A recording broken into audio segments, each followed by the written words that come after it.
How to check iPhone messages from another phone. To get started, first of all go ahead and open up the Settings application on your phone. Once you're here, tap on your account at the top. This is your Apple account settings page. On this page, go to iCloud. Here, you can view your iCloud storage and all the apps that are currently synced to iCloud. Tap on See All besides Save to iCloud.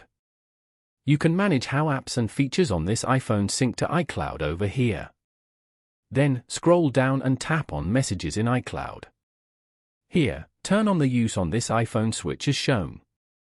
Now, go back to the Settings page and scroll down to Apps. From here, scroll down to and go to Messages.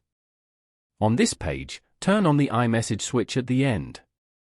Following these steps, you can easily check iPhone messages from another phone. Thank you for watching.